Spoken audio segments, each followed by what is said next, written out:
It's the 16th century. Galleons gleam in the sunlight as they depart from the port of Seville, their bellies filled with silver. Every ship carries the treasure of continents, the wealth of Mexico, the mines of Potosi, the blood of thousands of men who dug the earth for the glory of Spain. To the world, Spain is unstoppable, the first global superpower. Its king rules lands where the sun never sets.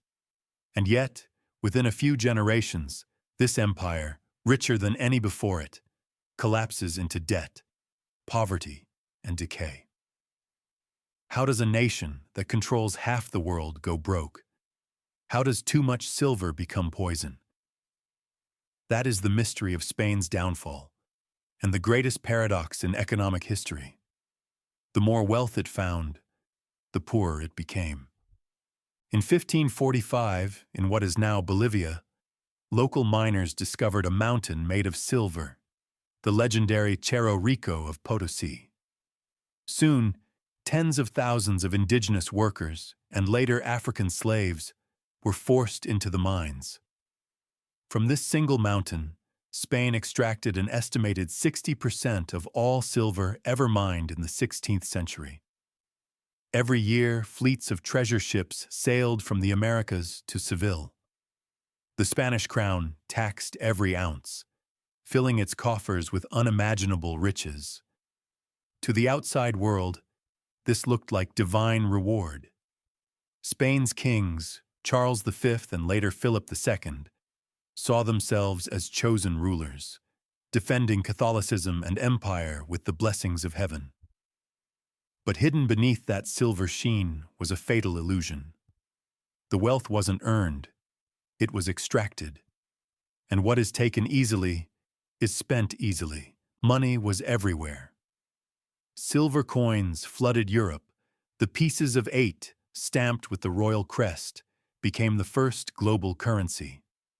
The Spanish crown financed wars across Europe, palaces, cathedrals, and a massive imperial bureaucracy.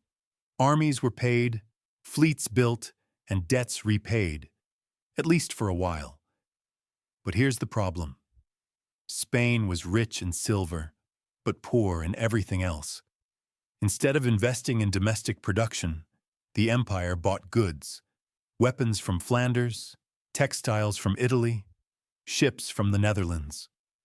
Spanish merchants became intermediaries, not producers. Industry declined, prices soared, and inflation spread like wildfire. Economists today call it the resource curse, but Spain discovered it 4 centuries too early. The silver made Spain dependent, not independent, and every ounce that glittered from the New World quietly hollowed out its economy at home. The silver boom gave Spain a sense of invincibility. King Philip II ruled over Europe's largest empire and built the magnificent Escorial Palace, a symbol of divine monarchy. But empires don't run on faith alone. They run on balance sheets. Wars against France, England, and the Ottoman Empire devoured the royal treasury. Each campaign was financed by borrowing against future silver shipments. Loans from German and Italian bankers, secured by promises of metal still in the ground. And when those ships were late, or sunk by English pirates, the crown defaulted. Between 1557 and 1666, Spain declared bankruptcy 5 times. Each time, creditors demanded higher interest, and Spain borrowed even more. The silver that should have secured the future now fed a spiral of debt. Spain had become the world's first empire to run on credit and collapse under it. By the late 16th century, Europe was drowning in silver. The sudden flood of metal caused what historians call the price revolution, a century-long inflation wave. Prices in Spain tripled. Bread, grain, and land became expensive, but wages stayed the same. The rich hid behind their estates, the poor starved, and the middle class, the The craftsmen, the producers, disappeared. When coins lose value, societies lose stability. Merchants no longer trusted contracts. Farmers couldn't plan. Local industries, once the backbone of Castile, collapsed under foreign competition.